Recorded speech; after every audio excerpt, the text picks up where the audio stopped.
Hello, viewers. So, welcome to a very special episode on Crick Voice. On a day when India are on top at the MCG, especially after the drubbing that they had, this was a fantastic comeback. But we'll be talking not more on the Test match because that Test match, you all know that India is leading on top, right? So we have a very different topic to discuss today. For that, we have a couple of guests here. Mr. Sunil Viswanathan. He's a former India under 19 player and also Tamil Nadu, Ranji Trophy player. He's actively involved in coaching nowadays. So and also Mr. Vipin. He is a former Kerala Ranji Trophy player and also he's also a certified coach right now. So thanks for joining this show, Sunil and Vipin. Thank you, Kishore. Our pleasure. Yeah. Okay. So as we all see, right? So the topic that we see here. So is it more difficult for unconventional batsmen to come out of form, right? More than the conventional one. By that I mean, you have all sorts of batsmen these days. Even the coaching manual is all changing nowadays. So Sunil, probably will start off with you, right? So do you think that coming out of form, right? Everyone goes through ups and downs in their careers, especially if you have a long career. So when you are down, right? For example, Smith is down right now, so no one would have expected Smith to have a bad run. We all were thinking that he's on par with Bradman, at least modern day Bradman. But now, since he's dip in form, so do you think that for a batsman who is not conventional with their technique, is it more difficult for them to come out of form more than traditional, proper looking batsman, Sunil? Yeah, hi, Kishore. Very interesting topic that you've chosen. Absolutely non-conventional and kind of a difficult one as well in two aspects.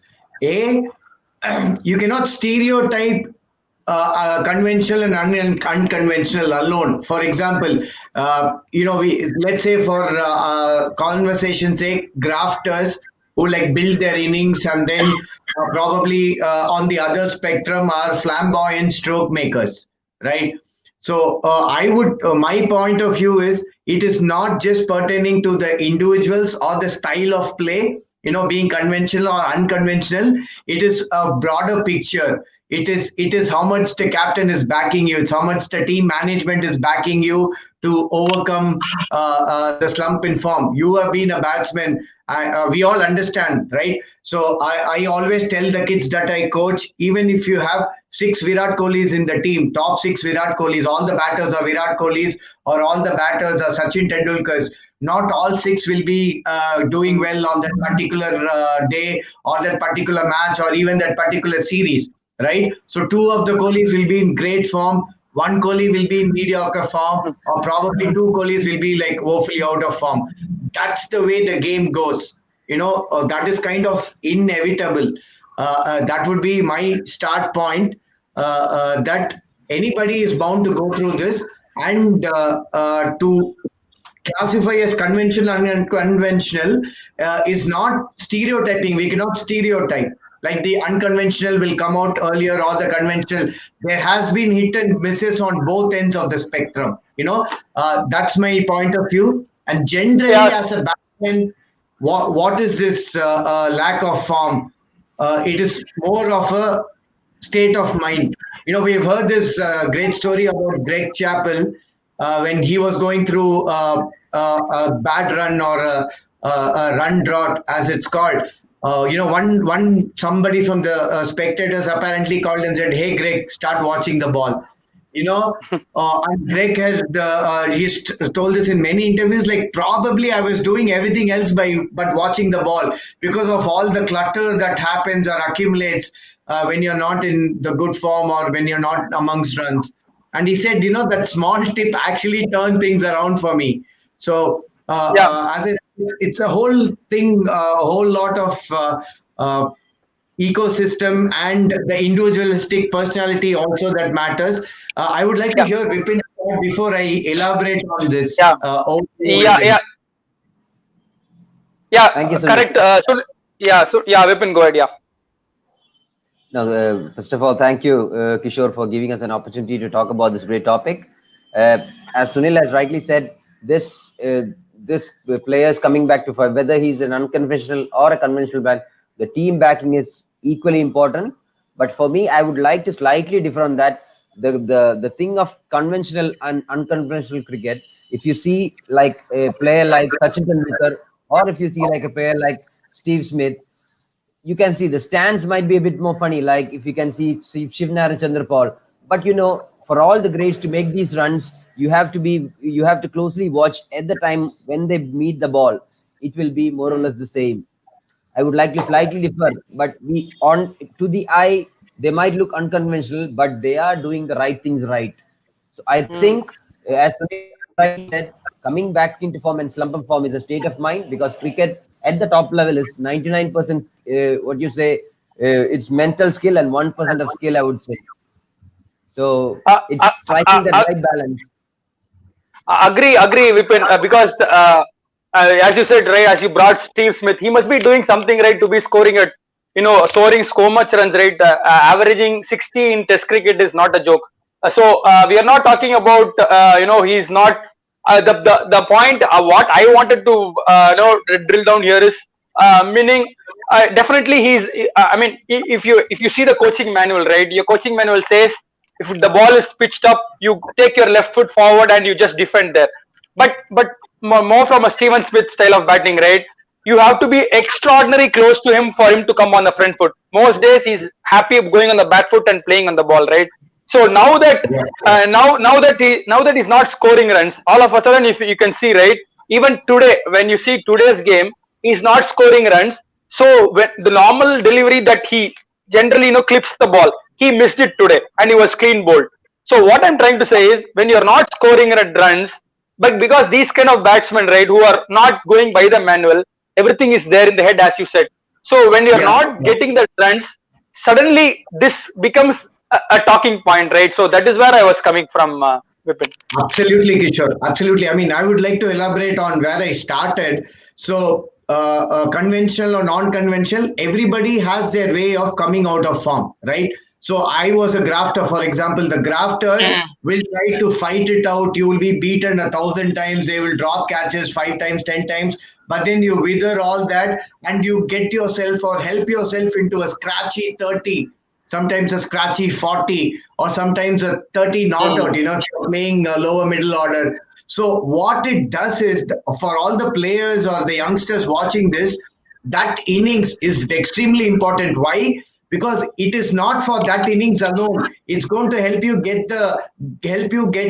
play better the following innings. So you're doing all the dirty work, you're doing all the hard work, not for that particular innings, but for the next innings and the innings going forward in a tournament, in a series, right? So don't forget that. So the conventional players could be grafters, or you could be stroke makers. Again, the grafters will fight it out, stick it out for a scratchy 30 or a 35 or a 40 not out. That's going to help you definitely with the next innings or the next tournament or the next match in the series. Similarly, Yeah. the other end, stroke makers, you probably have to, stroke makers have this doubt. I'm sure Vipin, being one of the stroke makers, can elaborate on that. They would probably be wondering whether to go ahead with their natural way of striking or do something different, because grafters, you don't have a choice. If you're a grafter, you just need to build, you got to slog it out, you got to bat long. But with a stroke maker, you have again a doubt there, right? And believe me, for a batsman, the biggest concern could be the tentativeness. If you're not sure what you're doing, that's your biggest problem. For example, Yeah. it could be a close ball, like what you're saying for Steve Smith. It could be a slightly closer in ball, but when he's in good form, he will comfortably go and play it on the back foot. Although it's not meant for back foot, but he'll be 100% sure, he'll execute it 100% sure. When you're not in form is when the tentativeness, the doubt creeps in for a batsman. But having said that, Steve Smith is a champion cricketer. Just a matter of time, that innings that he's going to strike form, he's going to find his own ways, to come back to his Midas cut. So my Yeah. take is, grafters have only one option. Probably stroke makers have more in a dilemma whether to attack or defend. That's a tricky situation to be. Yeah, Sunil, when you're talking about grafters versus stroke makers, right? I can understand that. But say, for example, probably I'll push this to Vipin. When say, for example, now that Steve Smith has a test average of 60, he has an. Let's be honest, he has a slightly different batting manual to most others, but he's Yeah, successful now that he is at this stage of his career. So he'll definitely 100% get the team's backing. Say, for example, yeah, if someone is just starting his career, say he's played around 7 to 10 test matches and he's struggling and he's not a proper technically solid batsman. So then will the team, give that backing? That again, there is a very tricky question, right? Say you are not that successful as Smith, but you have a very tricky, challenging, kind of. Say for example, as you say, not an unconventional, but slightly different from others. So then, how do you come out of that form? So do you go back because that is your natural game? But then, how do you come back to form with that unconventional batting weapon? Okay, interesting question, Kishore. Because if you see at the interclass international arena, different batsmen who have faced even the greats like Ricky Ponting, Greg Chappell, Akash Chopra, like who else to name, Shivnarine Chandrapal. They have their own strategies of coming back to form. Like for Mm, example, if I take Ricky Ponting mm, says that if he's struggling in form, he will take his mind off the game. He will go mm, to the next test. uh, to quote him, he goes underprepared. He says he will mm, not. He will skip a net. He will skip some what is it pre-match routines, and he will go with an open mind. Whereas the god of cricket, Sachin Tendulkar, if he goes out of form, as he rarely does, he makes that mm. he shows he studies every chapter in the book step by step, and he prepares.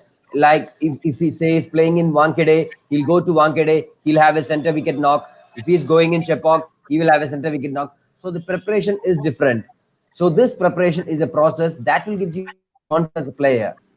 So that confidence, even the technique at the international level, I would like to remind you, it is secondary. It's more or less your mental. You've got the Mm, skills. You've scored the runs behind you. That's why you are here. That's why you are in the team. So couple of mm. games, if you don't score, you have to back it up. But as Sunil said, if you have the backing of the coach, if you have the backing of your teammates, and if you have the backing of the captain, that is a vitamin C for you. Yeah. Since both of you are certified, coaches, you would have seen a lot of young kids come up to you and talk about technique and etc. So how do you go about coaching, Sunil? How do you say, for example, if I'm a youngster and I come up to you and say I want to bat like Smith, I want to take the bat from gully and then move across the stumps and play this because it comes naturally to me. Or probably if you say it doesn't come naturally to him, but still he wants to play like a Smith or a little unconventional. So how do you go about coaching the kids, Sunil? What is that balance between sticking to your natural ability versus going back to the basics of playing straight, get your elbow straight. So what is that balance, Sunil? So, Kishore, the coaching methodology and philosophy has changed from the time we played and now Mm, with the current gen. I'm sure Vipin will agree. So, my philosophy has been simple.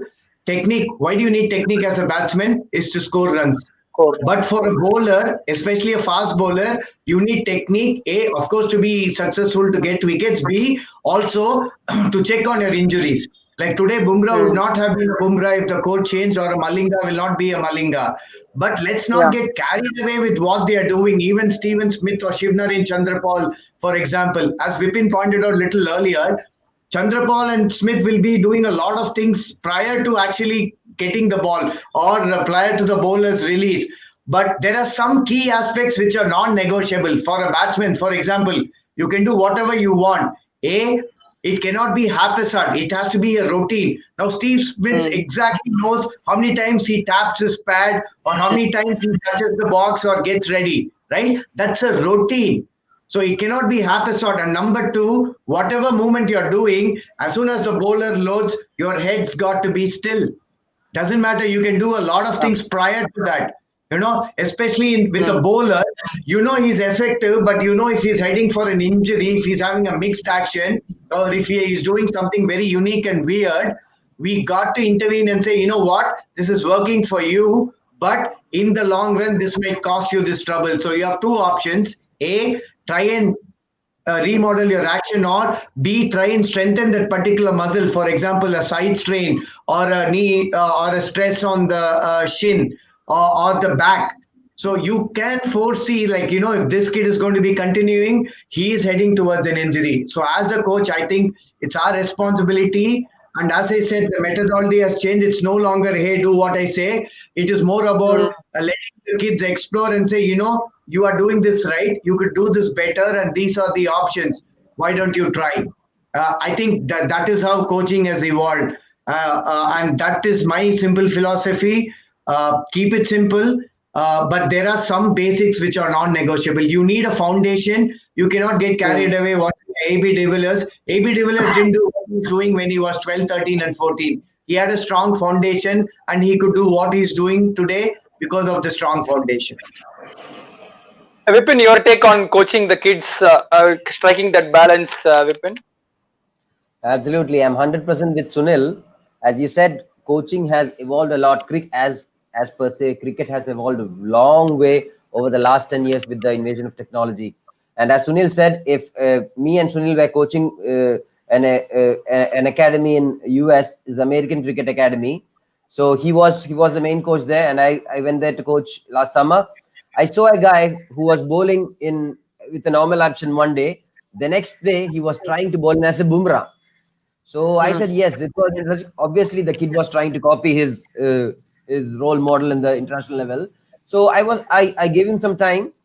Had it been 15 years ago, I would have stopped him then and there. But again, now the coaching methodology is you focus on the end result. If the kid is bowling the same spot in a different action, be it. Let him do it. And again, with as you know, a lot of batsmen in the international arena have this habit called this trigger movement, which was not so Prominent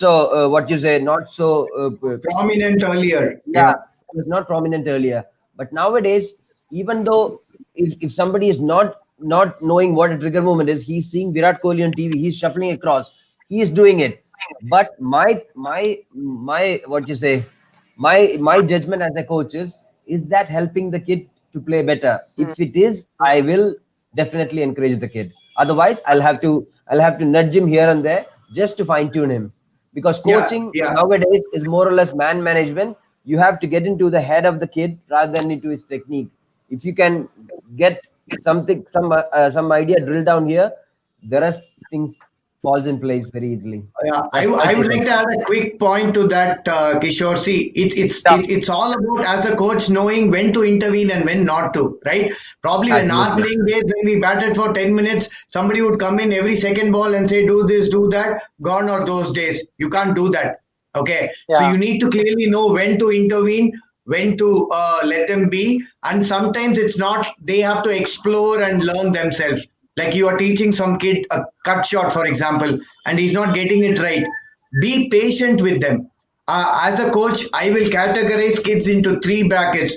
Bracket category A, kids who understand when we tell them something and they implement it pretty fast. Category B, understand fast, but they need little more time to implement.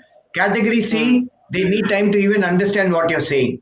Right? So you can forget about implementation. So it's a simple, that's the way I work. I kind of categorize, filter the kids as ABC, and of course they move from C to B and B to A. That's an eventual process. That's what your job is, to get them better and better. And it's a little bit individualistic, as Vipin says, man management. You have to understand, with some kids, you have to whip them. With some kids, you have to constantly pat them. With some kids, you don't need to tell them anything. Just step back and let them explore and learn. So I guess you get all these ideas over years of experience. Sometimes not all the manuals teach you this, but just your experience of handling different types of kids across the globe. And me and Vipin, as he said, we are privileged to see kids not only in out of India, but some of the overseas kids as well. So we learn from them as much as they learn from us. Yeah. Yeah, Thank you. interesting. So, since both of you are here, right? Both of you are batsmen here. So, I have this very interesting question here. When I see a lot of cricket these days, be it at international level or be it at any coaching centers, right? Sunil, at least I know when we played, right? When most of us or most of them, we were told, to keep, ground the bat while, standing, right? But nowadays, you see a lot of players, yeah, having their bat in the air, waiting for that ball. So why do you think it has changed considerably? And do you think that there is a slight advantage in holding that, or there is a slight disadvantage? So, Kishore, what we are talking about is the setup, right? Setup is what your Yeah. stance, the way you hold the grip, and then the way you lift the bat. So, this is basically classified as the setup.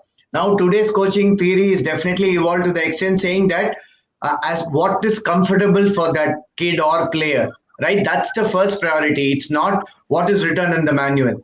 So it is what Mm, is comfortable for the players.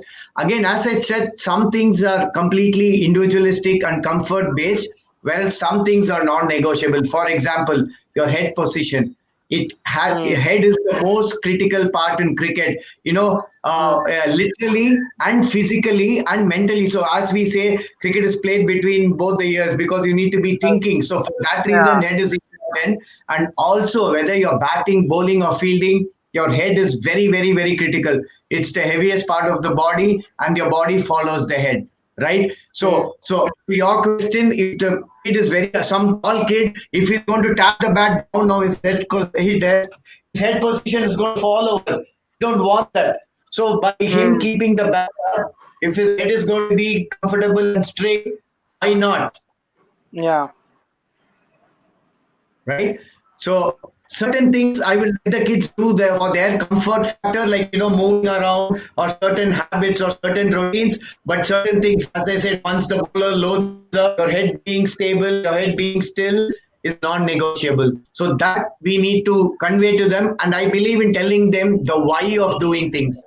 And you got to Mm, inculcate the habit of asking questions. Even if you as mm, a coach are telling something to a kid, you should tell them you are free to ask questions. You need to understand the why of everything. I'm going to be mm. absolutely non-judgmental about you, and no questions are trivial. I think that's the start point for good coaching today. Yeah, Vipin, your take on batsmen having their bat in the air is that, are they doing it, as Sunil said, are they doing it naturally, or are they doing it, wantedly? Meaning, you see a lot of international batsmen these days. So, watching that they do, or is that that comes naturally to them, Vipin? As Sunil said, a lot of players are watching TV and that they are trying to Mm, emulate their mm, heroes. But the guys who are playing IPL or international cricket, they are doing it because a lot of research has been gone. For example, as mm, a backlift, earlier the backlift used to be like this, mm. and Straighter. now straighter, and Yeah, now the what is it? If I can grab on the bat, 1 minute. Before that, the backlift should have been like this, even in my playing mm. days.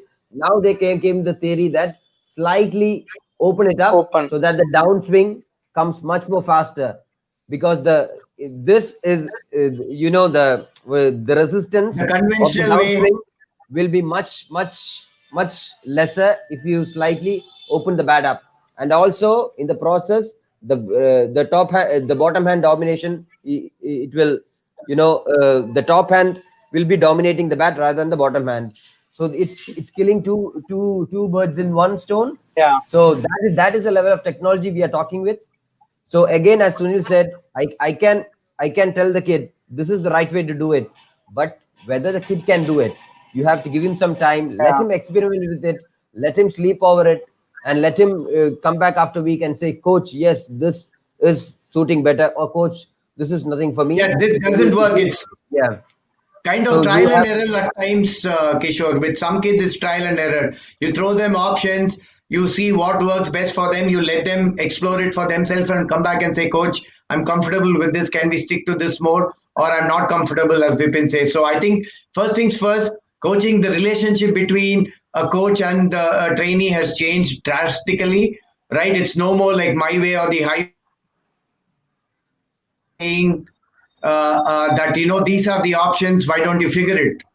explore and figure it out. Absolutely, Yeah. Sunil. Absolutely. Yeah, and the last one, right? So, where do you think? I mean, cricket is heading, Sunil and Vipin. Do you start create, developing players for a white ball cricket or a red ball cricket, right? So, because we see a lot of cricket played these days. So, do you say to a kid who's coming to you, say that I see some skill in you to, bowl a, say for example, if you're a bowler, you do bowl a lot of Yorkers, slower ones, you have a lot of variations, so you focus more on that, get a career out of it playing white ball cricket. Or if you say he has a very good, persevering skill, so you develop him for, long format game where you have him for, first division cricket, then Ranji Trophy, and then probably Test cricket going head, right? So do you coach a kid on that angles, or you say no, you must be good enough, to play all forms of cricket, Sunil?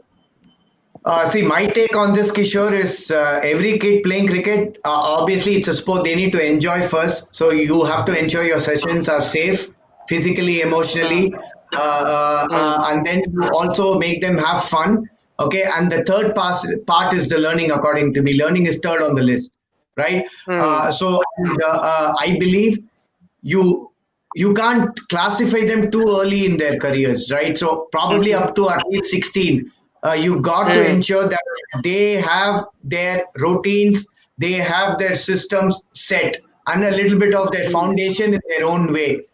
Technical perfection is a myth. No cricketer is technically perfect, and no cricketer can be mm, 360 like a AAB de Villiers. So the point I try and make out, or the formula I advocate, is know your strength and weaknesses, keep your strengths intact, cut down on your weaknesses. I think that's the yeah, simple and right formula. For example, if I don't know how to play a cover drive, it's fine as long as I'm aware. But if I'm going to be constantly playing the cover drive and getting out caught behind and slips, that's not smart cricket.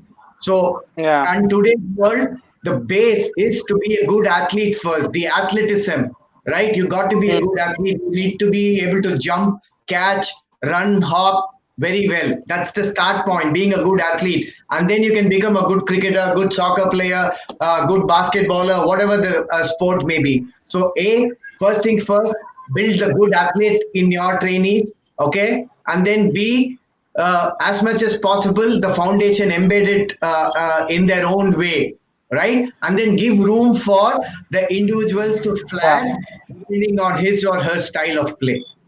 That's the way I will sum it up, Kishore. yeah.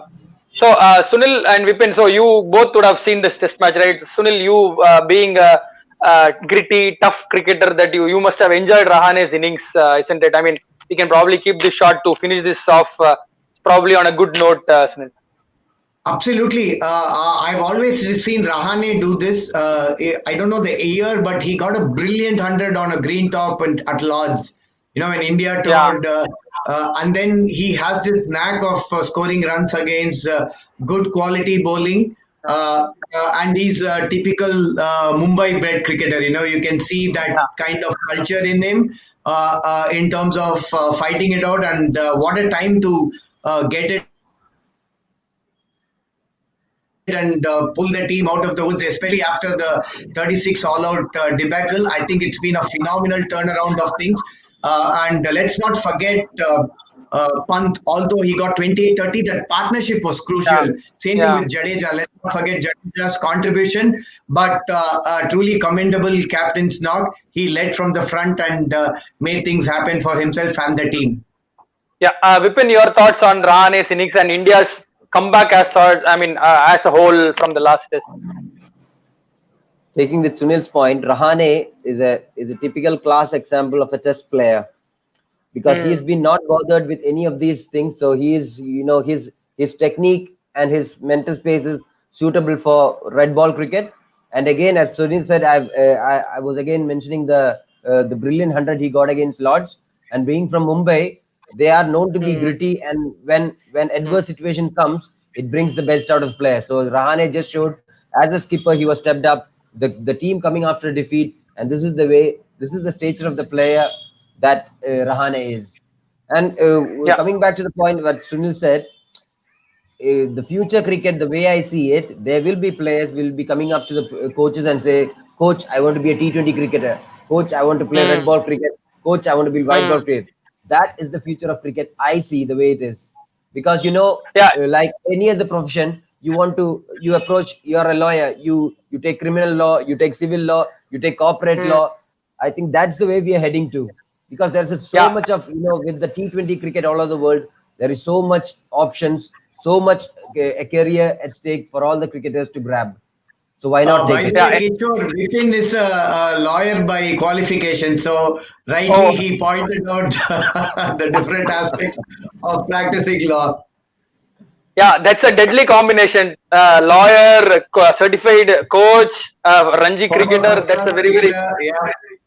yeah. That's a deadly combination to have. Thanks a lot, Sunil and Vipin, to take your time out and share your thoughts on this topic, and probably we'll discuss more on our future topics. Thanks a lot once again for joining. Sure, Kishore. Thank you for Thank you, having us. Kishore. It's been a pleasure. Look forward. Thank you, Yeah. Kishore. Thank you, Thanks, Sunil. guys. Bye, Yeah. Thanks Vipin. all. Bye, Bye. Kishore. Bye. Bye.